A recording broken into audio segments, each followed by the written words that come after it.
Friends, I am Kishan बाराय from बाराय overseas और आज हम चर्चा करेंगे कुछ और इंपॉर्टेंट क्वेश्चन आंसर्स की। तो चलिए दोस्तों, बिना टाइम वेस्ट किए सीधा शुरू करते हैं।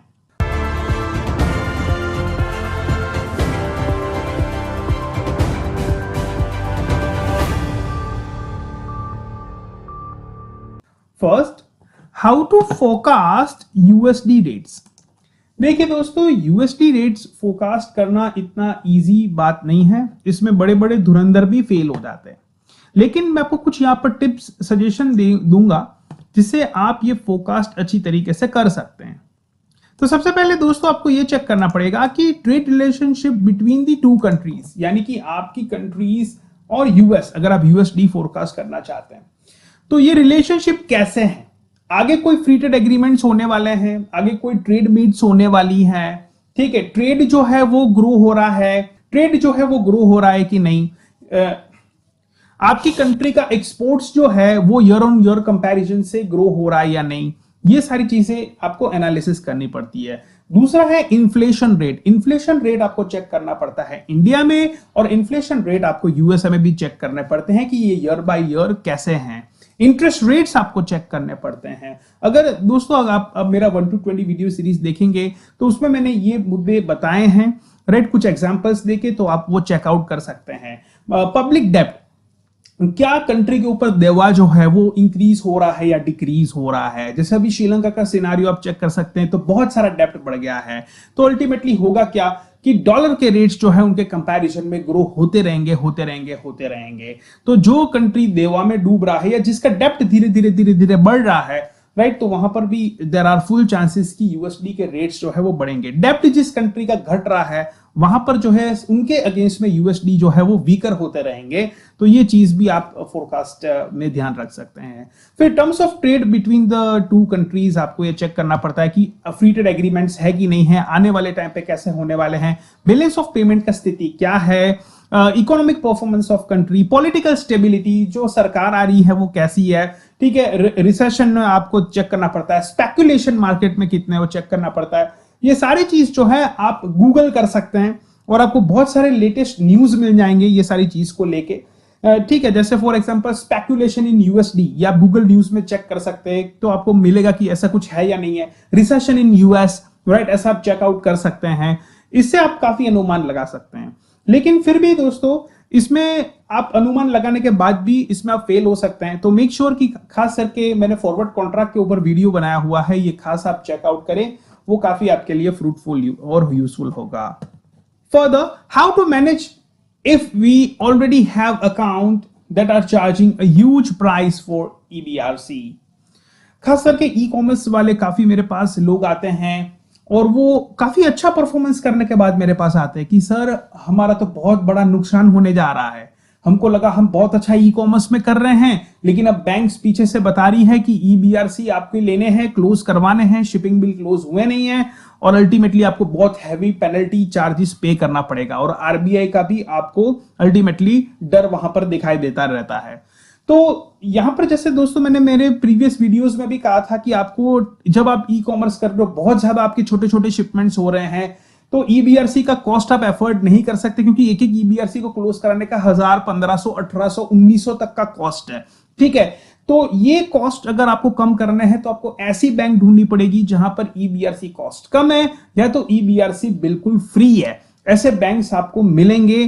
प्राइवेट बैंक्स के साथ भी आप नेगोशिएट कर सकते हो पहले से, और आपको वो फैसिलिटेशन देते हैं, ठीक है। और गवर्नमेंट बैंक का भी मैंने जिक्र किया था कि एसबीआई भी ऐसा है जो फैसिलिटेशन ये चीज आपको दे सकता है, जहां पर आपके ईबीआरसी फ्री ऑफ कॉस्ट निकल पाए। अब जबकि आप बैंक ढूंढने जा रहे हो और आपको मिल चुका है बैंक की, हाँ ये बैंक मुझे ईबीआरसी फ्री ऑफ कॉस्ट दे सकता है, वन पर्सन वाज देयर जिन्होंने नेगोशिएट किया विद एन इंडसइंड बैंक और उसको भी ईबीआरसी वहां पर फ्री में मिले। लेकिन कहने का मतलब क्या है दोस्तों कि आपने चलो एक बैंक ढूंढ लिया कि जहां पर आपको ईबीआरसी फ्री दिया जा रहा है, लेकिन आपके पेंडिंग ईबीआरसी तो बाकी है जो आपके पहले के बैंक में है। तो आपको करना क्या है?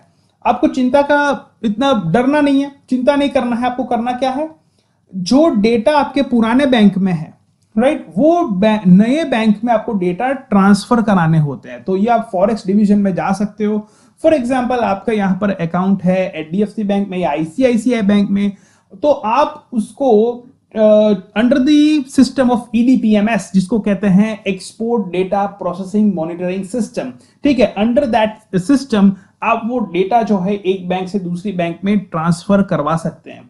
इसमें एक आपको एफआईआरसी का भी प्रोसीडियर लगता है और वो आपको पुराने बैंक से लेना होता है।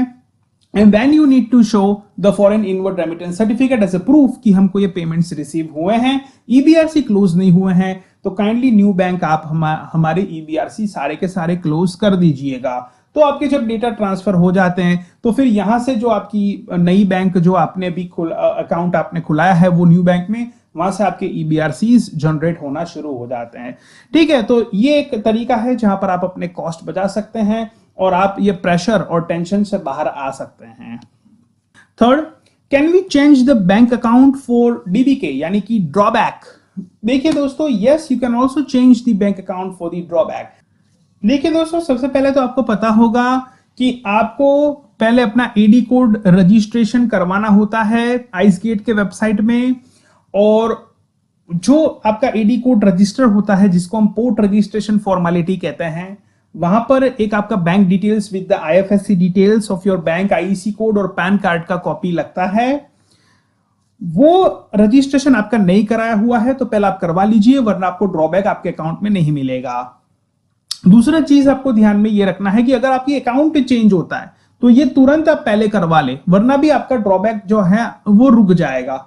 उस केस में आपको क्या करना है, same you need to submit the documents, right, जो आपके पोर्ट रजिस्ट्रेशन के फॉर्मेलिटी में मैंने बताएं। साथ साथ में आपको एनओसी भी चाहिए, राइट, एक्सपोर्टर का एनओसी, यानी कि आपका एनओसी और पुरानी बैंक का NOC, right, no objection certificate, ये आपको खास करके लेना पड़ेगा, राइट। फिर आप जो है आपका न्यू बैंक अकाउंट में ड्रॉबैक क्लेम्स होना शुरू हो जाएंगे। तो ये चीज आपको ध्यान में रखनी है। ये चीज के बिजनेस जो आप कर रहे हो, जो आपके डाउट क्वेरीज और कंफ्यूजन है, वो आप अपने कंसल्टेंट से पूछते रहें। We are also the consultant for the export import. आप जो है हमको हायर कर सकते हैं and we do help you on all such cases in more details. अब आती है क्वेश्चन 4 की बात, what products are best to export as per Vedas. ये भी क्वेश्चंस मुझे काफी आते रहते हैं कि सर वेदा के प्रमाण से कौन से प्रोडक्ट्स हम एक्सपोर्ट करें। देखिए दोस्तों, मैंने पहले भी एक वीडियो में बताया था कि वेदास जो है उसमें ये एक प्रकार का गूगल सर्च है, ठीक है, उसमें हर प्रकार की चीजें हैं, अच्छी भी चीजें हैं, बुरी भी चीजें हैं। अच्छी के रिजल्ट क्या आते हैं, बुरे के रिजल्ट भी क्या आते हैं, राइट। सुख दुख के साइकिल में भी रहना कोई चाहता है तो भी रह सकता है, right, and he could also be in the mode of happiness. लेकिन जहां तक बेस्ट की आप बात कर रहे हो, ठीक है, तो मैं वेदांता स्टेज में जाऊंगा, जो अल्टीमेट वेदा का पार्ट है। तो according to that the best is the knowledge, ठीक है, जो आप एक्सपोर्ट कर सकते हो वो नॉलेज है। खास करके भगवत गीता का नॉलेज है, श्रीमद् भागवत का नॉलेज है, जो चैतन्य चरित्रामृत का नॉलेज है, ये एकदम टॉप नॉलेज है, ठीक है, वेदास के। तो ये नॉलेज जो है आप दुनिया में फैला सकते हो। आप जिस पंथ में मानते हो, जो स्पिरिचुअलिटी का जो आपका बेस है, वो चीज आप फैला सकते हो, ठीक है। तो अपने प्रोडक्ट्स एक्सपोर्ट करने हैं, आप करिए, कोई दिक्कत का बात नहीं है, ठीक है। लेकिन प्रोडक्ट के साथ साथ आप ये अपनी संस्कृति का भी एक्सपोर्ट करिए। जैसे बहुत सारे एक्सपोर्टर मैं देख रहा हूं जो अपने फर्म के नेम संस्कृत बेस रख रहे हैं, ठीक है, ये काफी अच्छे चल रहे हैं। एक नाम से एनालाइज किया कि ये नाम जो है ये पुराना है, इससे मुझे अल्टीमेटली चीजें लेनी है। सो बहुत सारे ऐसे फर्म के नेम है, रुद्रा ओवरसीज है, इंटरनेशनल है, बहुत सारे ऐसे संस्कृत नेम है, अच्युतम है। तो ये सारे जो है वो इंपैक्टफुल है एक्चुअल में, क्योंकि they like the Indian culture basically, right. खास करके आप यूरोप में अगर ट्रैवल करते हो तो they really love the Indian culture, और अल्टीमेटली हम जो है उनकी कॉपी करने का कोशिश कर रहे हैं। सो आप अपना रखिए, आप जो है अपना कल्चर जो है वो स्ट्रॉन्ग बनाइए। चैतन्य महाप्रभु जी बताते थे कि पहले आप जो है अपना नॉलेज में स्ट्रांग हो, फिर आप दुनिया को फैलाओ। तो फिर चलते दोस्तों नेक्स्ट क्वेश्चन की तरफ। Will the buyer buy if they need to pay freight more than product. अगर फ्राइट ज्यादा हो जाता है प्रोडक्ट की कंपैरिजन से, तो क्या बायर खरीदता है? जी हाँ दोस्तों, बहुत सारे ऐसे प्रोडक्ट्स हमारे ऐसे होते हैं जिसमें फ्राइट का कॉस्ट ज्यादा हो जाता है एज कंपेयर टू प्रोडक्ट्स, फिर भी वो लेते हैं। एग्जांपल, सबसे बड़ा एग्जांपल क्या है, मैंगोस की कॉस्ट होती है 70, 80, 90, 100, 150, इतना कॉस्ट मैक्स टू मैक्स हो सकता है, चाहे टॉप के टॉप भी मैंगोज आप ले लो, लेकिन उसके फ्राइट कॉस्ट है आमतौर पे हो जाते हैं 150, 200, 250, फिर भी लोग लेता है। ठीक है, मैंने ये भी शिपमेंट्स देखे कि जहां पर मैंगो के कॉस्ट 50, 60, 70 थे और फ्राइट के कॉस्ट इससे कहीं ज्यादा होते हैं, लेकिन फिर भी लोग आराम से चीज लेते हैं।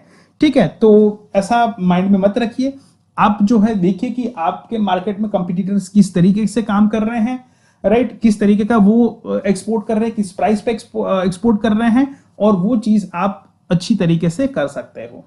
फिर नेक्स्ट क्वेश्चन आता है, can we do multiple shipments in the same LC? तो डेफिनेटली दोस्तों आप मल्टीपल शिपमेंट सेम एलसी में कर सकते हो, लेकिन ध्यान ये रखना होता है कि जो एलसी आपका आया हुआ है वो एलसी को आप अच्छी तरीके से पढ़े, उसमें पार्शियल शिपमेंट जो है वो अलाउड होना चाहिए। ठीक है, तो आप जो है मल्टीपल शिपमेंट्स यानी कि एक के बाद एक, मैं आपका जो क्वेश्चन अगर समझ रहा हूं तो एक के बाद एक आपका शिपमेंट्स जो है वो जाता रहेगा। एक साथ में आप भेज रहे हो तो सिंगल शिपमेंट हो गया, चाहे 50 कंटेनर एक साथ भेजो या 100 कंटेनर एक साथ भेजो। लेकिन अगर पार्शियल शिपमेंट अलाउड है तो आप 1 बाय 1 भी भेज सकते हैं, लेकिन मेक श्योर कि आपकी यहां पर जो एक्सपायरी डेट है वो रिकरिंग एक्सपायरी डेट होनी चाहिए, ना कि फिक्स डेट। ठीक है, अगर इस तरीके से होगा तो आपका एलसी लॉन्ग टर्म के लिए भी हो सकता है और मल्टीपल शिपमेंट्स भी आप कर सकते हैं। फिर फर्दर क्वेश्चन आता है, is earning more money bad according to the Vedas? देखिए दोस्तों, वेदा में पैसे ज्यादा कमाना बुरी बात नहीं बताई गई है, ये समझो। पैसे बहुत अच्छे हैं, पैसे फुल कमाने चाहिए, लेकिन प्रॉब्लम यह है यूटिलाइजेशन मेजॉरिटी लोगों को नहीं पता होता है कि मैं पैसों को स्पेंड कैसे करूं। इसके कारण जो है आपके लिए पैसे बुरे हो जाते हैं। जिसको स्पेंडिंग आती है, जिसको पता है कि मुझे पैसे कैसे यूटिलाइज करने हैं, उसके लिए पैसे बहुत अच्छे हैं, लेकिन जिसको यूटिलाइजेशन नहीं आ रहा है, then he is a big failure. So make sure you have to learn how to utilize your valuable money. Money आप अपने पर्सनल सेंस ग्रेटिफिकेशन के लिए लगातार यूज कर रहे हैं, then it is very very bad. It's not for your personal senses enjoyment. Further question आ रहा है, do importer take any kind of assurance from exporter in case of LC? तो यहां पर आता है yes, importer may take. और वो क्या हो सकता है, देखिए पहले प्रश्न समझिए। प्रश्न कुछ ऐसा है कि क्या इंपोर्टर ऐसा कोई अपना एश्योरेंस रखता है एलसी के केस में कि अगर उसको एक्सपोर्टर गुड्स ना भेजे तो, क्योंकि इंपोर्टर को यहां पर अपने फंड्स ब्लॉक कराने पड़ते हैं और वो एलसी जो है वो एक्सपोर्टर की बैंक में आता है, और फिर एक्सपोर्टर अगर कुछ काम नहीं करता तो इंपोर्टर के फंड भी ब्लॉक हुए, उसका पैसे भी वेस्ट हुए, और भले ही फंड उसको इंपोर्टर को वापस मिल जाएंगे, लेकिन इंपोर्टर का टाइम बिग वेस्ट होता है और कुछ बैंक के फीस भी उसके लॉस हो जाते हैं। तो इंपोर्टर जो है वो एक्सपोर्टर से एश्योरेंस ले सकता है क्या, और वो होता है परफॉर्मेंस बॉन्ड, राइट, जिसको पीबी कहते हैं। परफॉर्मेंस बॉन्ड का वीडियो भी है, हमने पहले डाला हुआ है यूट्यूब में, आप चेकआउट कर सकते हैं। तो परफॉर्मेंस बॉन्ड बेसिकली क्या चीज है कि exporter is providing N assurity कि नहीं, मैं गुड्स आपको एक्सपोर्ट करूंगा ही करूंगा, आप मुझे प्रॉपर एलसी भेजिए। Once I will accept your LC, I am going to dispatch you the material. लेकिन अगर किसी कारणवश मैं आपके टाइम फ्रेम में नहीं कर सकता हूं तो मैं आपको बिल वैल्यू के कुछ percentage, either it could be 1%, normally 2% ज्यादा होता है, तो 2% परफॉर्मेंस बॉन्ड जो है वो ऑफिशियली दिया जाता है। तो अगर एक्सपोर्टर फेल होता है उनके ऑब्लिगेशन में, then importer takes that benefit. फिर फर्दर क्वेश्चन आता है, can exporter visit buyers country with BL? देखिए ये काफी मुझे प्रश्न आते हैं कि क्या हम बाहर के कंट्री में चले जाएं हमारा प्रोडक्ट लेके, बिल ऑफ लीडिंग लेके। तो देखिए दोस्तों, यहां पर इट डिपेंड्स। अगर आपके पास प्रोडक्ट नॉलेज है, अगर आपको मार्केट पता है कि वहां पर बिकी जाएगा, तो आप ये रिस्क ले सकते हैं। इस केस में आपको बैरर बीएल बना के जाना होता है। बीएल आपका बनता है 2 बैरर बीएल, यानी कि किसी बायर के नाम पे नहीं होता, जिसके हाथ में बीएल है, जिसको आप दोगे वो प्रोडक्ट का ओनर होगा, वो गुड्स को रिलीज करवा सकता है। ऐसे नहीं हो सकता कि अगर आप जा रहे हो तो आप खुद ये कंटेनर को रिलीज करा दो। आप खुद सोचिए कि कोई भी फॉरेनर यहां पर आएगा, उसका सामान लेके पोर्ट पे कंटेनर अपनी तरीके से छुड़ा लेगा और अपनी तरीके से सेल करेगा। नो, उसके केवाईसी तो चाहिए। अब हम हमारे पोर्ट रजिस्ट्रेशन में भी केवाईसी होते हैं, हमारे भी आईईसी बनते हैं। तो इसी तरीके से फॉरेन कंट्री में भी एक कंपनी चाहिए जो कस्टम क्लियरेंस करा सके। लेकिन हम हमारी स्टार्टअप्स की नॉर्मली कंपनी वहां पर नहीं होती, तो बैरर बीएल लेके जाते हैं, एक कंपनी को बताते हैं कि ये सैंपल प्रोडक्ट में लाया हूं, इस तरीके का कंटेनर है, आप चेक कर सकते हो, अगर आपको अच्छा लगता है तो आप पेमेंट दीजिए, मैं बीएल आपको दे देता हूं। उस केस में बीएल किसी का नाम का नहीं होता, वो 2 बैरर बीएल होता है। ठीक है, तो उस केस में जहां पर अगर आपको पता है कि आपकी प्रोडक्ट की क्वालिटी अच्छी है, आप ये चीजों को समझते हो, अगर प्रोडक्ट बिगड़ आपके ना जाए, प्रॉपर है, और if you know the market you can take that risk. लेकिन अगर कोई नहीं लेता है तो आपको डैमेज भी हैवी भरना पड़ सकता है और गुड्स के रिटर्न कॉस्ट भी आपको माथे पे आएंगे। ठीक है, तो ये चीज आपको ध्यान में रखनी है। Further, what is the DO procedure for importer? देखिए दोस्तों, पहले ये समझिए डीओ होता क्या है। डीओ होता है डिलीवरी ऑर्डर। ठीक है, अब ये डिलीवरी ऑर्डर क्या चीज है कि जो हम सामान फॉरेन कंट्री में एक्सपोर्ट करते हैं, ये अथॉरिटीज जो है वो एनालाइज करती है कि ये प्रोडक्ट ये पर्टिकुलर इंपोर्टर का है, उन्होंने अप्रोप्रिएट ड्यूटी पे कर दी है, उनकी फॉर्मेलिटी ऑफ कस्टम्स कंप्लीट हो चुकी है, तब ये जो है कैरियर, जो बेसिकली शिपिंग लाइन होता है या फॉरवर्डर होता है, जो शिपिंग लाइन से कनेक्टेड है, right, clearing and forwarding agent, वो पास ऑन करता है ये delivery order to their forwarder और सीएचए, जो वहां से प्रोडक्ट को ले जाए। तो फॉरेन कंट्री में जो प्रोडक्ट्स पहुंचे हुए हैं वो उनके पोर्ट पे, उनके कंट्री में, वो सारा फॉर्मेलिटी कंप्लीट हो जाने के बाद, बेसिकली उनका कस्टम फॉर्मेलिटी, ठीक है, फिर उनको मिलता है delivery order so that they can take away their container and goods at their respective places. क्योंकि अगर वो फॉर्मेलिटी नहीं पूरी की है, अप्रोप्रिएट चार्जेस या ड्यूज पे नहीं किए हुए हैं, तब तक उनको लाइन बेसिकली डिलीवरी ऑर्डर नहीं इश्यू करके देता। तो जब तक डिलीवरी ऑर्डर इश्यू नहीं होता है तब तक एक्सपोर्टर के ऊपर एक तलवार लटकती होती है, ठीक है, कि ये गुड्स जो है वो क्लियर नहीं हुआ है, कुछ फॉर्मेलिटी से फंसा है, तो मेरा यहां पर रिस्क है कि I need to take the goods back. So make sure कि आप जो है अपने बायर से कोऑर्डिनेशन में रहिए कि आपका डिलीवरी ऑर्डर का फॉर्मेलिटी कंप्लीट हो चुका है, then you are exporter is very safe. Basically exporter को यहां पर चिंता करने की जरूरत नहीं है if he has got their NOC, right? If he has got their NOC, then he can take the control of their products and can take the proper decision, जिसके बारे में हमारे previous videos में काफी चर्चा की गई हुई है। Further जो है question, should we buy the trust certificate of B2B website? बहुत सारे मुझे ऐसे क्वेश्चन आ रहे हैं कि सर मैं B2B वेबसाइट के ट्रस्ट सर्टिफिकेट खरीद लूं, B2B वेबसाइट्स मुझे बोल रहे हैं कि आप ट्रस्ट सर्टिफिकेट ले लो। देखिए दोस्तों, मेजॉरिटी ऑफ B2B वेबसाइट जो ट्रस्ट सर्टिफिकेट का आपको परचेज करने का कैरी है, वो एक प्रकार से आपसे पैसे लेने का चाल है। अब ये समझ जाओ, इसकी कोई जरूरत नहीं है या इसकी कोई इतनी मान्यता नहीं है। ट्रस्ट सर्टिफिकेट का मतलब यहां पर ये बताते हैं कि हम हमारी वेबसाइट में आपको बता देंगे वेरीफाइड, हम हमारी वेबसाइट में आपको बता देंगे कि यू आर ट्रस्टफुल पर्सन, और इसके बाद आपको बायर्स ऑर्डर देते रहेंगे। सबसे पहले तो वो प्राइवेट वेबसाइट है। प्राइवेट वेबसाइट का कोई जेन्युइन बायर वैसे भी इतना भरोसा नहीं करता। वहां से लीड जरूर कोई लेगा, लेकिन उसका वेरिफिकेशन वो बैंक से कराएगा, डीएनबी रिपोर्ट से कराएगा, जो ऑथेंटिक एजेंसीज है, एम्बेसी से कराएगा, ठीक है। वो ऐसे ट्रस्ट सर्टिफिकेट, प्राइवेट कंपनी का ट्रस्ट सर्टिफिकेट आपको मिल भी गया, इसका मतलब ये नहीं है कि बायर आपको ट्रस्ट करने लगेगा, तो ये तो गलत बात है। ऐसे ट्रस्ट सर्टिफिकेट जो थंब प्रिंट जो कुछ भी है आते हैं वेरीफाइड, इसकी कोई इतनी वैल्यू नहीं है, राइट। तो इसमें आप अपने पैसे अननेसेसरी वेस्ट मत करें। ऐसे कोई ट्रस्ट सर्टिफिकेट से आपका माल नहीं लेता है। बेसिकली अच्छे बायर्स जानते हैं कि आपको वेरीफाई कैसे कराना, कितनी आपकी प्रोडक्ट नॉलेज है, उसमें से वो आपको नाप लेते हैं, और उनके पास ऑथेंटिक तरीके हो वेरीफाई कराने के लिए, जिसके भी हमने वीडियोस डाले हुए हैं। अब अगला क्वेश्चन है जो मुझे काफी वुमन पूछते हैं कि why in Vedas there are only duties for woman, कि वुमन को ये करना चाहिए, वो करना चाहिए, वुमन ये वो, तो वुमन की ड्यूटीज क्यों इतनी ज्यादा बताई गई है वेदास में? तो देखिए दोस्तों, ये आपको पता चलेगा जब आप ये चीजें पूरा पढ़ेंगे। खास करके आपको वेदांता जो है वो स्टडी करना चाहिए, तो आपको पूरा कॉन्टेक्स्ट मनुस्मृति समझ में आएगा। ये मुझे एक मैम ने मनुस्मृति का चैप्टर 9 पढ़ के बताया था कि क्यों इसमें वेदास में ड्यूटीज ऑफ वुमन को एम्फसाइज किया गया है, ज्यादा बताया गया है। तो पहले आप समझिए ये कि जो कुछ भी प्रकृति है, ये सृष्टि है, उसमें कोई मेल है ही नहीं, राइट। फॉर एग्जाम्पल मैं हूं, नो डाउट आपकी नजर में मैं मेल हूं, मेरे पिताजी जो है वो आपकी नजर में मेल है, लेकिन एक्चुअल में कोई मेल नहीं है।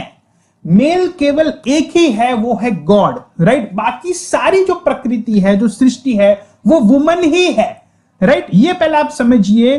और जो अगर आप एडवांस लेवल पे आगे नॉलेज पे बढ़ते हो, इसमें थोड़े एडवांस लेवल पे आगे बढ़ते हो, अगर आप चैतन्य चरित्रामृत के लेवल पे आते हो, तो उसमें भगवान से प्रेम करना सिखाया गया है, जहां पर गॉड जो है वो आपके एक्चुअल में बनते हैं husband and you are the wife of God, और बेसिकली आप बनते हैं वाइफ ऑफ गॉड।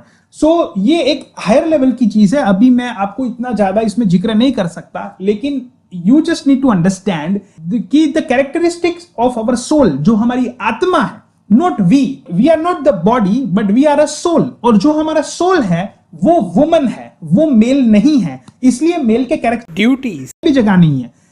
बाकी हाँ, मैंने कुछ ऐसे भी हस्बैंड्स देखे हैं जो वाइफ को बताते हैं कि देखो देखो मनुस्मृति में पढ़ो, उसमें तो जो है हस्बैंड का टेक केयर करना है ये वो, लेकिन वो जो बात है वो अप्लाई वो हस्बैंड के ऊपर नहीं होती। जो जिस हस्बैंड का टेक केयर करना है he should be a pure devotee, और जो प्योर डिवोटी होगा वो हमेशा अपने वाइफ को रिस्पेक्ट करेगा, ना सिर्फ वाइफ को इक्वली ट्रीट करेगा लेकिन सभी को जो दूसरे रिलीजन को भी फॉलो करते हैं सभी को इक्वली कंसीडर करेगा, और वो कभी किसी को प्रेशराइज नहीं करेगा कि मेरे लिए ये करो वो करो, because he is in a pure devotional stage, ठीक है, और वो लोगों को भगवान की तरफ लेके जाएगा। So this is the thing which you need to understand, that we all are equal.